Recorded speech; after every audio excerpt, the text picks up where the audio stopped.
조직의 목적을 달성하기 위해서 구성원들의 일정한 방향으로 끌고 가고 또 이끌어가는 사람을 말합니다. 이 리더십은 크게 네 종류로 나누어지는데요. 첫 번째는 거래적 리더십을 가진 사람입니다. 지도자가 부하에게 일정한 거래 조건을 제시를 하고 그 방법을 동기를 부여해서 지도력을 발휘하는 방식의 리더십입니다. 둘째로 카리스마 리더십입니다. 지도자가 가지고 있는 신비한 매력을 포함해서 여러 가지로 부하들을 복종시키고 그 앞에 일할 수 있도록 통솔하는 지도력입니다. 세 번째로 변혁적 리더십이라고 있는데 현재 체계나 질서와는 아주 다른 방향으로 부하를 통솔하고 개혁적으로 지도해 나가는 리더십을 말합니다. 우리는 모두 리더가 되기를 원하고 또한 내 자녀가 카리스마 있고 변혁적인 지도력 있는 리더가 되기를 원합니다. 그러나 현대 시대의 리더십 방향은 조금씩 변하고 있습니다. 현대는 카리스마 있는 리더십도 좋지만 자신을 드러내지 않고 조용히 움직이며 조직원 한 명 한 명을 살필 수 있는 세심한 내향적인 리더가 집중을 받고 있습니다. 이를 서번트 리더십이라고 하는데요. 우리나라에서는 섬김의 리더십이라고 말합니다. 세계에 내놓으라 하는 CEO 중에는 이런 내향적인 CEO들이 많이 있습니다. 그리고 카리스마나 다른 리더십을 가진 사람들보다 일의 효율성을 훨씬 더 높인다는 통계를 가지고도 있습니다. 여기에 그런 성향의 리더가 있습니다. 어찌 보면 굉장히 우유부단하고 보잘것없고 하나님이 아니면 도저히 리더라고 말하고 싶지 않은 리더가 있습니다. 그가 바로 아브라함입니다. 그의 우유부단함은 창세기 11장 말미에 그의 첫 등장부터 시작합니다. 창세기 11장 31절 말씀을 함께 읽겠습니다. 데라가 그 아들 아브라함과 하란의 아들인 그의 손자 롯과 그의 며느리 아브라함의 아내 사레를 데리고 갈대아인의 우르를 떠나 가나안 땅으로 가고자 하더니 하란에 이르러 거기 거류하였으며. 창세기 12장 1절에 우리는 너무도 유명한 부르심을 기억하고 있습니다. 너는 본토 친척 아비집을 떠나 지시한 땅으로 가라는 말씀입니다. 그러나 11장 말미에 보면 아브라함의 아버지 데라가 그 가족을 이끌고 갈대아 우르를 떠나 가나안 땅으로 가고자 했다고 나옵니다. 아브라함은 아버지 데라를 따라 본토 친척 아비집을 나온 것입니다. 결코 혼자 그런 결정을 하고 나온 것이 아닙니다. 아버지 데라가 죽자 아브라함은 하란에 계속 머물러 살고 있었습니다. 또한 사촌이긴 하지만 아내인 사라를 누이라 하여서 죽음을 모면하고자 한 소인배이기도 합니다. 그런 그가 열국의 아버지가 되고 믿음의 조상이 되는 이런 센세이션한 반전은 많은 사건을 걸쳐서 일어나지만 오늘 본문을 통해서 완성되어집니다. 아브라함의 결단에 의해 이스라엘이 민족을 이루게 되는 것입니다. 이 내향적인 지도자, 그 시대의 말로 하면 소심한 족장. 아브라함이 살던 시대의 사람들은 수많은 종류의 신을 만들어 숭배하였습니다. 이 많은 신은 특정 도시에서 숭배되었지만 각 도시마다 주된 신들이 있어서 도시의 경계를 넘어서면 섬기는 신의 힘이 소멸되고 그 도시의 신을 믿어야 한다고 생각했습니다. 이것을 지역신이라고 말합니다. 이들은 신들의 이름을 수집하고 인생의 목적을 신을 섬기는 데 두고 살았습니다. 그런 그가 본토 친척 아비집을 떠난다는 것은 시대의 상황으로 보면 너무나 넘기 어려운 숙제였습니다. 그것을 가볍게 할 수 있도록 해준 것이 바로 아버지 데라였습니다. 한 지역에 국한되어 있던 신의 존재를 지역을 뛰어넘는 야훼 하나님을 만나는 존재로 만나고 다신교를 믿던 당시 사회적 종교적 배경을 바꾸어서 유일신인 하나님을 믿는 믿음으로 바꾼다는 것은 정말 힘든 일이었다는 것입니다. 타 지역에서도 야훼 하나님은 힘이 있으시고 영향을 발휘하신다는 믿음을 이 소심한 족장 아브라함이 어떻게 가질 수 있었을까요? 이 대목은 훗날 에스겔서 48장 말미에 나오는 여호와 삼마와 같은 의미로 해석이 될 수 있습니다. 여호와 삼마는 여러분도 알다시피 여호와께서 거기 계시다는 뜻입니다. 이스라엘에서 포로로 끌려간 바로 그곳에서도 여호와 하나님은 함께 계시다는 뜻을 가지고 있습니다. 아브라함이 야훼 하나님을 철저하게 신뢰하였고 본토 친척 아비집을 떠나도 함께 하신다는 확신은 하나님의 나타나심과 약속에 들어 있습니다. 아브라함은 그 약속을 소처럼 또 곰처럼 우직하게 믿었던 것입니다.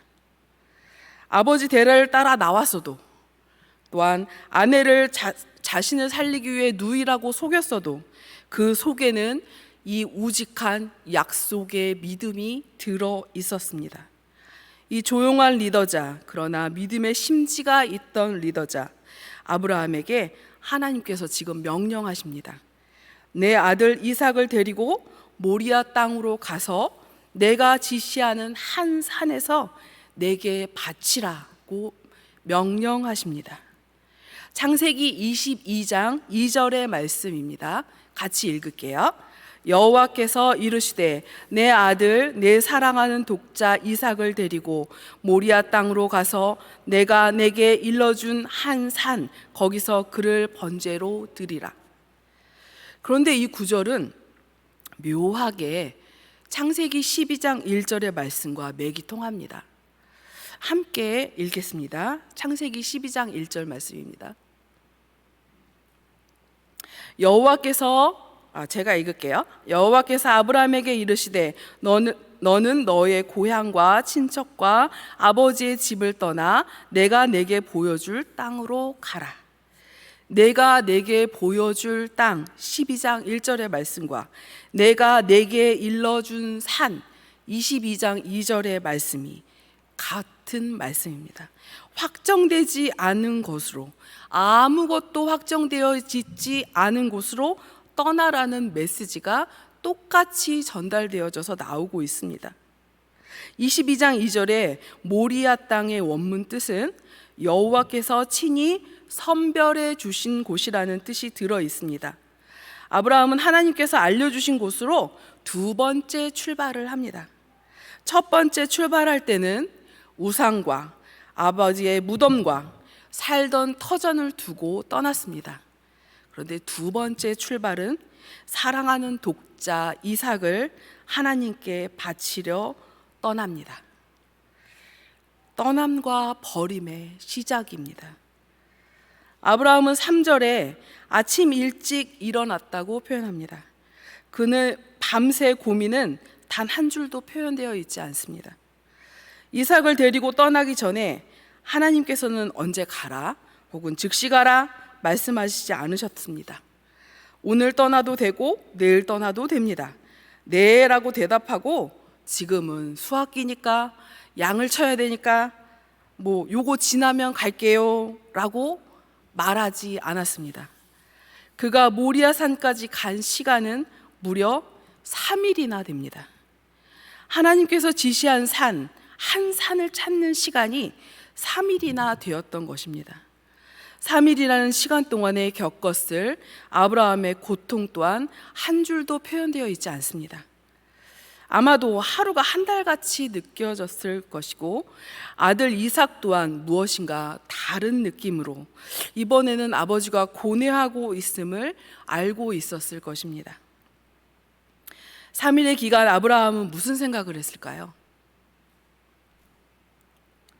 하나님께서 예비하신 산이 어딜까? 그것만 열심히 찾아다녔을까요? 왜 하필 그렇게 어렵게 얻은 이삭을 달라고 하실까? 생각하지 않았을까요? 저 같으면 하나님께 따졌을 겁니다. 하나님 이게 뭡니까? 줬다 뺐습니까? 치사하게. 하나님 그런 분인 줄 몰랐습니다. 웬만하면 그렇게 하지 마십시오. 하나님 제가 이 아들을 어떻게 얻은 아들입니까? 거기 예비해 주셨겠죠? 제가 예상하고 갑니다. 이렇게 얘기했을 것 같습니다. 아비 아브라함, 소심하고 연약한 아브라함의 심장이 새까맣게 타들어갔다는 표현도 그것을 다 헤아려 주지는 못할 것입니다. 고대 근동지방에는 이방 신들을 섬기는 풍습 중에 장자를 제물로 드리는 풍습이 있었습니다. 어떤 이들은 아브라함도 이 풍습을 따라서 이삭을 바쳤다는 이야기도 있습니다. 자, 여러분은 100세의 아들 어들을 이방 신들의 풍습에 따라 제물로 드릴 수 있겠습니까? 3일의 여정 동안에 그는 자식인 이삭과의 추억을 되뇌었을 것입니다. 하나님과 동행하며 겪었던 여러 가지 일들 가운데 하나님께서 12장과 15장에 2번이나 약속하신 내 자손이 별보다 많아지리라는 그 약속 또한 생각했을 것입니다. 무엇이 옳은 것인가? 하나님이 옳은 것인가? 지금 나의 판단이 옳은 것인가? 이 이삭을 데리고 산을 찾아다니는 것이 옳은 것인가? 이런 것들을 생각하지 않았다면 그는 사람이 아니었을 것입니다. 그런데 아브라함의 결심은 5절에 드러납니다. 22장 5절 말씀입니다. 같이 읽겠습니다. 이에 아브라함이 사환에게 이르되 너희는 나귀와 함께 여기서 기다리라. 내가 아이와 함께 저기 가서 경배하고 너희에게로 돌아오리라 하고. 본문에 돌아오리라는 단어는 1인칭 복수로 혼자 올 것을 암시하고 있습니다. 이삭도 이 말을 같이 들었습니다. 이 말은 제사 후에, 즉 이삭을 제사로 드린 후에 혼자 돌아오겠다는 말입니다. 그는 이미 결심이 서 있었습니다. 아브라함 자신은 이미 그 자리에 서 있지 않았다는 것입니다. 하나님의 말씀을 받고 아침 일찍 출발하여 3일 길을 걸으며 아버지 아브라함, 족장 아브라함, 연약한 아브라함 모두 타고 없어져 버렸습니다. 이삭을 바치는 마지막 행위, 그것은 그가 3일 동안 겪은 고통과 고민의 결과물일 뿐이었습니다. 이삭이 번제단에 묶여 죽임을 당할 준비를 한 것이 아니라 아브라함 자신이 3일 동안의 자아가 모두 다 없어져서 자신이 묶여 제사되었다는 것입니다. 아브라함이 마지막으로 하나님 앞에 당한 시험은 자신이 죽는, 자아가 죽어 하나님 앞에 제사되어지는 일이었으며 3일 동안 아브라함은 이 일을 겪었고 이 일에 승리하였습니다. 구약의 제사는 양이나 염소를 대속물로 쓰지만 신약의 제사는 나를 하나님께 드리는 것입니다. 로마서 12장 1절 모두 알고 계신 말씀입니다. 우리 같이 읽겠습니다. 그러므로 형제들아 내가 하나님의 모든 자비하심으로 너희를 권하노니 너희 몸을 하나님이 기뻐하시는 거룩한 산 제물로 드리라. 이는 너희가 드릴 영적 예배니라. 아브라함은 바로 이 일을 한 것입니다. 자식을 죽일 수 있는 부모가 어디 있겠습니까? 그것도 자의가 아닌 타의에 의해 죽일 수 있는 부모는 없습니다. 아니, 자의도 타의도 할 수 없는 일입니다. 3일 길에 아브라함은 하나님 앞에 모든 것을 내어놓고 엎드렸습니다. 22장 16절과 17절에 그 결과는 새로운 자아와 언약의 재확인으로 나타납니다. 함께 읽겠습니다. 이르시되 여호와께서 이르시기를 내가 나를 가리켜 맹세하노니 내가 이같이 행하여 내 아들 독자도 아끼지 아니하였은즉 내가 내게 큰 복을 주고 내 씨가 크게 번성하여 하늘의 별과 같고 바닷가의 모래와 같게 하리니 내 씨가 그 대적의 성문을 차지하리라. 자아가 죽는 것은 정말 어려운 일입니다. 눈에 보이는 피 같은 내 새끼를 죽이는 일과 맞먹는 일입니다. 그러나 이것이 되어야 하나님은 내 안에서 일하십니다. 이 일은 절대로 내가 혼자 할 수 없습니다. 나를 만져주시고 나와 동행하시며 나의 모든 고통에 함께 울부짖고 신원해 주시는 성령님과 함께 해야 합니다. 이 시간 하나님께 간절히 구하기를 원합니다. 성령님께 간구하기를 원합니다. 내가 죽기를 원합니다. 성령님 내 안에서 운행하여 주시옵소서. 내가 죽으면 마치 모든 것이 다 끝날 것 같습니다. 너무도 두렵고 무섭습니다. 미래가 하나도 없어 보입니다. 만약 아브라함이 이 두려움에 휩싸였다면 별처럼 많은 자손을 주시겠다는 하나님의 약속은 거짓말로 들렸을 것입니다. 그러나 그것은 눈 가림에 불과합니다. 하나님을 바라보고 나를 드리는 작업을 시작하면 눈앞의 두려움은 단지 한 번의 웃음으로 지나칠 수 있게 됩니다. 나를 들이시길 원합니다. 이것이 순종의 시작이요 순종의 끝입니다. 주님, 초라하고 못난 나를 주님 앞에 드립니다.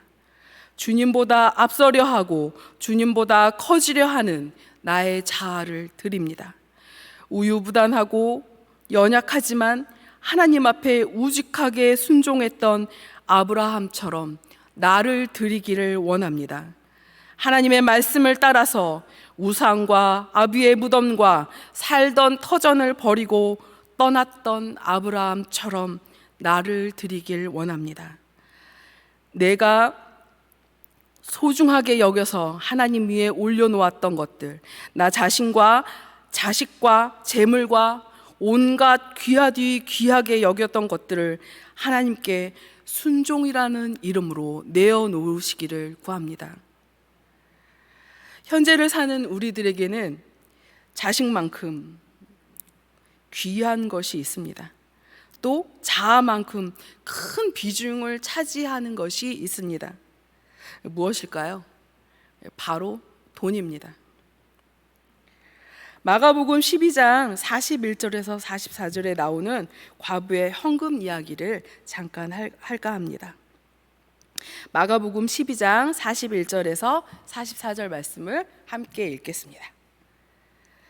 예수께서 연보계를 대하여 앉으사 무리의 연보계에 돈 넣는 것을 보실세 여러 부자는 많이 넣는데 한 가난한 가부는 와서 2렙돈 곧 한 고드란트를 넣는지라.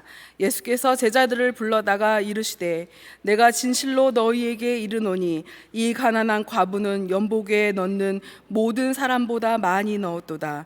저희는 다 그 풍족한 중에서 넣었거니와 이 과부는 구차한 중에 자기 모든 소유 곧 생활비 전부를 넣었느니라. 예수 시대에 과부와 고아를 돌보는 구빈법이 있었습니다. 그래서 매일 얼마가량의 돈을 받아 과부와 고아들이 생활을 했다고 합니다.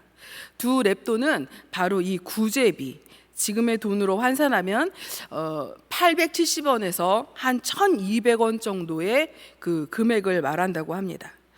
이 돈은 일반인 입장에서 보면 정말 적은 금액입니다.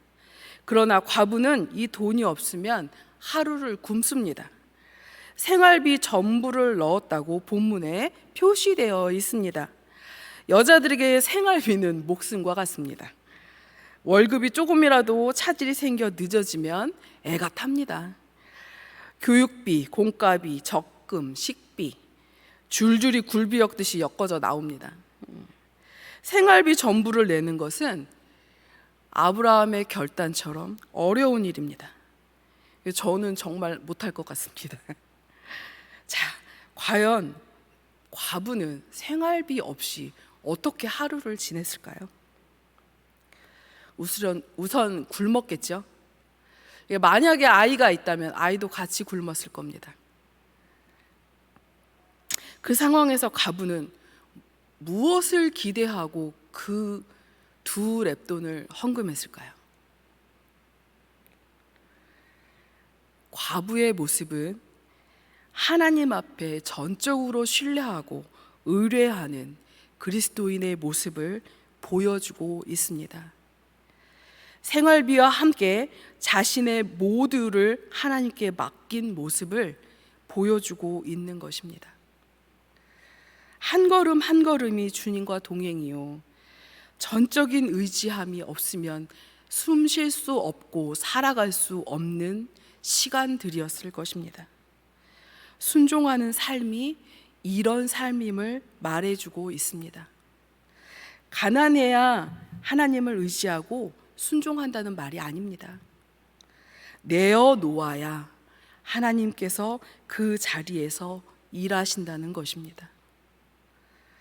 2002년에 나온 파이디온 선교회에 손이란 제목의 어린이 찬양이 있습니다.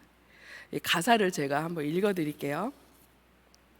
사람들은 어려서부터 연습하지요. 쥐고 쥐고 쥐고 쥐고 움켜쥘 때야. 이 비밀을 모르면 세상 사람들 움켜쥐면 하나님 복 받을 손 없어. 움켜쥐면 하나님 복 받을 손이 없답니다. 근데 저는 이 가사를 이제 검색을 하면서 알았는데, 저는 이렇게 알고 있었어요. 움켜쥐면 하나님 손 잡을 수 없어. 움켜쥐고 있으면 하나님 손 잡을 수 없습니다.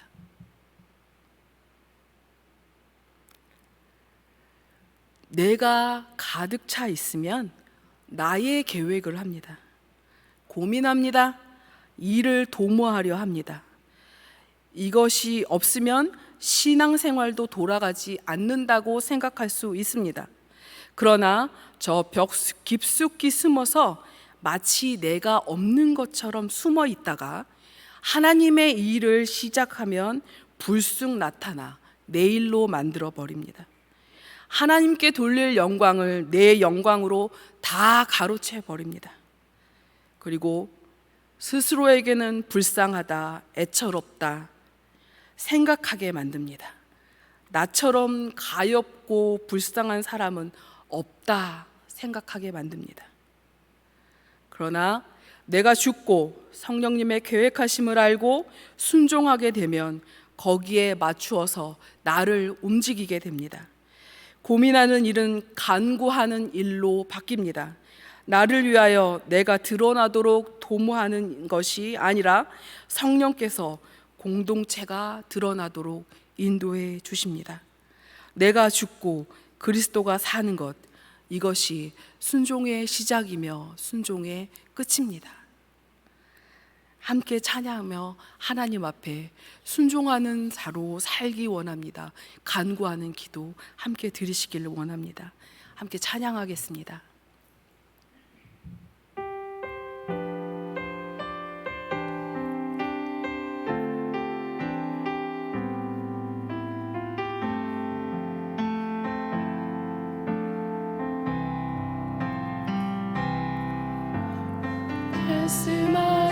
말씀하시면 내가 나아가리다.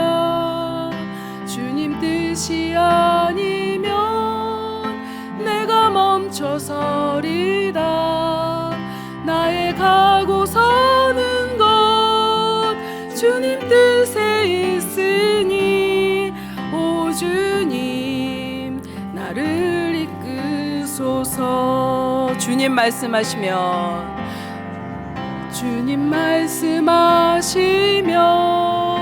내가 나아가리다. 주님 뜻이 아니면 내가 멈춰서리다. 나의 가고 서는 것 주님 뜻에 있으니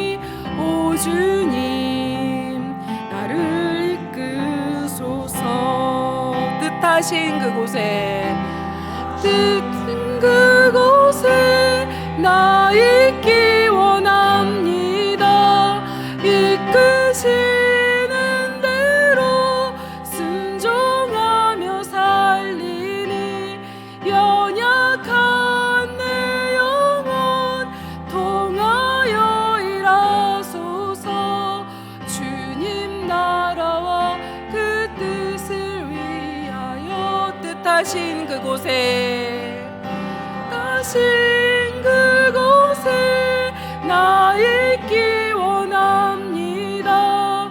이끄시는 대로 순종하며 살리니 연약한 내 영혼 통하여 일하소서. 주님 나라와 그 뜻을 위하여. 오 주님 나를 이끄소서. 뜻하신 그곳에 나 있기 원합니다. 뜻하신 그곳에 나 있기 원합니다. 이끄시는 대로 순종하며 살리니 연약한 내 영혼 통하여 일하소서. 주님 나라와 그 뜻을 위하여. 오 주님 나를 이끄소서. 여러분